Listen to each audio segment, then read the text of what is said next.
Maintenant, on va poser une fonction u. On ne sait pas quelle est la fonction u, on sait juste que c'est une fonction de R dans R.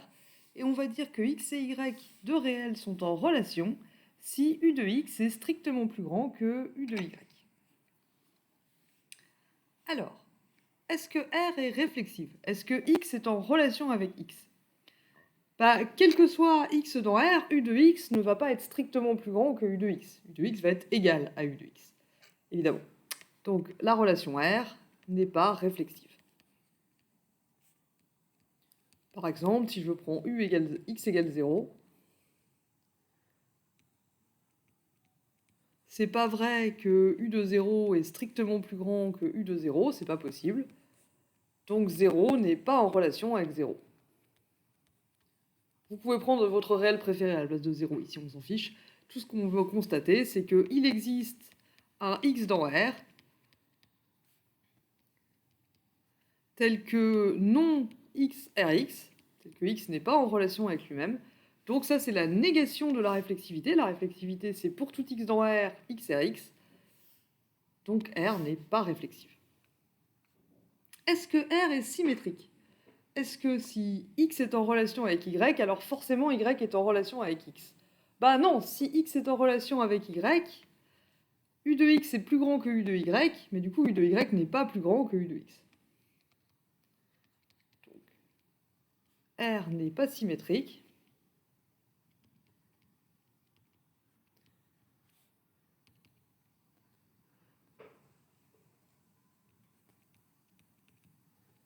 Si je prends x, y dans R tel que x, r, y,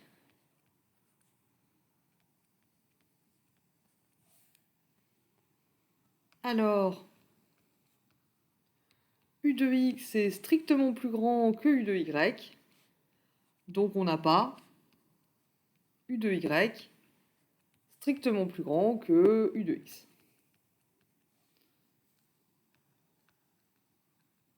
On a donc x, r, y et pas y, r, x, donc la relation n'est pas symétrique. Sinon les deux seraient équivalents. Et donc il n'y en a pas un qui pourrait être vrai et l'autre faux. Maintenant, est-ce que R est antisymétrique?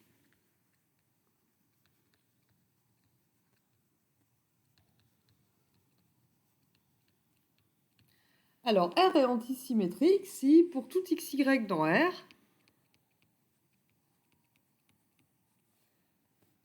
on va avoir xry et yrx implique x égale y. Donc ça, c'est l'antisymétrie.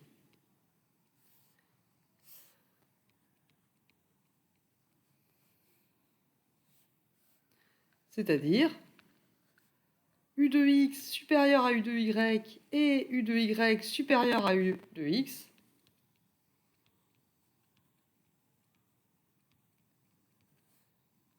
implique x égale y. Je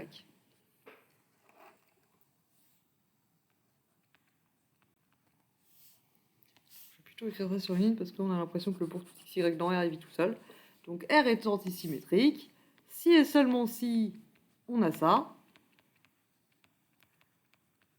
c'est-à-dire si et seulement si on a ça. Et là, vous allez me dire, bah c'est faux. De toute façon, c'est pas possible que u de x soit strictement plus grand que u de y et u de y est plus grand que u de x. Donc ça c'est faux, c'est forcément faux. Quel que soit x et y, on ne peut pas avoir à la fois u de x plus grand que u de y et u de y strictement plus grand que u de x.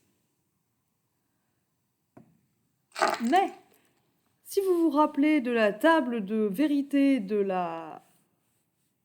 l'implication,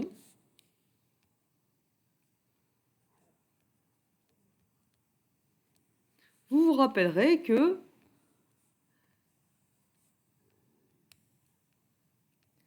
quand P est faux, automatiquement, l'implication est vraie. Vous vous rappelez que peut-être que c'était une des bizarreries de l'implication. Dès que P est faux, l'implication est forcément vraie. Donc là, si x égale y, on a faux implique vrai. Hop là, je m'aperçois que j'ai fait une erreur dans mon tableau là. Si x est différent de y, si x égale y, pardon, on a ici une implication du type faux implique vrai, donc l'implication est vraie, et si x est différent de y, on a une implication du type faux implique faux, mais elle est aussi vraie du coup. Donc en fait ici, l'implication totale, elle est vraie. Quel que soit x et y dans R, soit ils sont égaux, soit ils sont pas égaux, mais dans tous les cas, on aura faux implique vrai ou faux implique faux, et dans tous les cas, l'implication totale sera vraie. Donc, de façon très contre-intuitive, dans ce cas-là, on peut affirmer que R est, j'ai envie de dire, techniquement antisymétrique.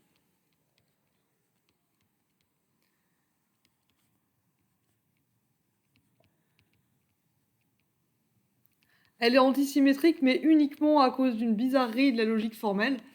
En fait, le fait est qu'une relation antisymétrique, à quoi ça sert l'antisymétrie? Ça sert à ce que quand on tombe dans la situation où x est y et y est x, on peut en déduire que x égale y. Il se trouve juste que là, c'est un cas où le cas x est y et y est x ne peut pas se produire. C'est pas possible d'avoir à la fois x est y et y est x.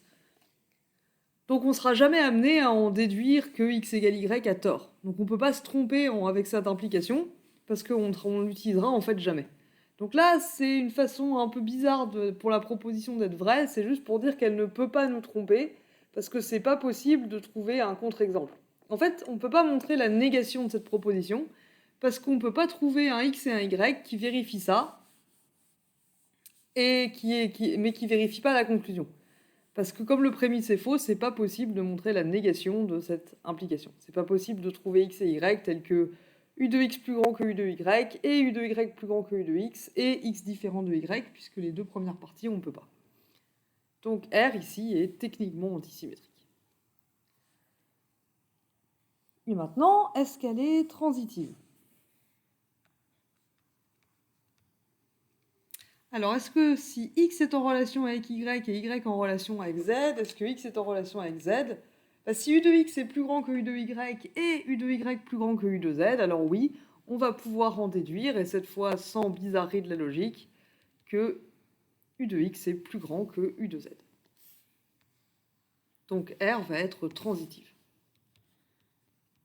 Si je prends x, y et z, trois réels, et que je suppose que x est en relation avec y et que y est en relation avec z,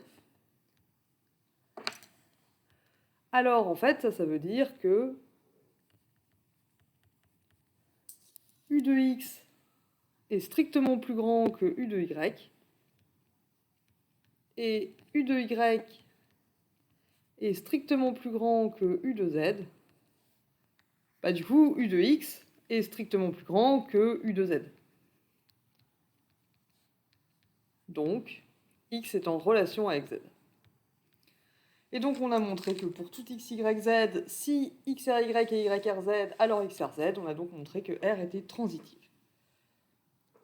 Et comme dans le cas précédent, est-ce que c'est une relation d'ordre ou une relation d'équivalence? Ni l'un ni l'autre, puisqu'elle n'est pas réflexive. R n'est pas réflexive, donc ce n'est ni une relation d'ordre, ni une relation d'équivalence.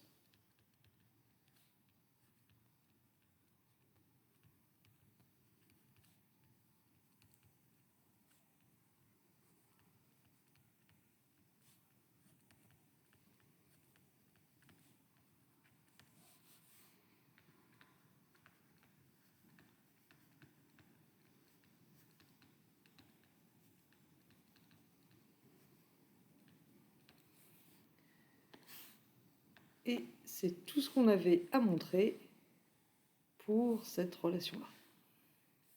Oups. Si je vise mieux, voilà, parfait. Hop.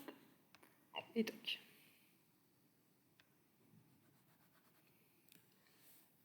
Et à nouveau, il ne me reste plus qu'à vous remercier de votre attention.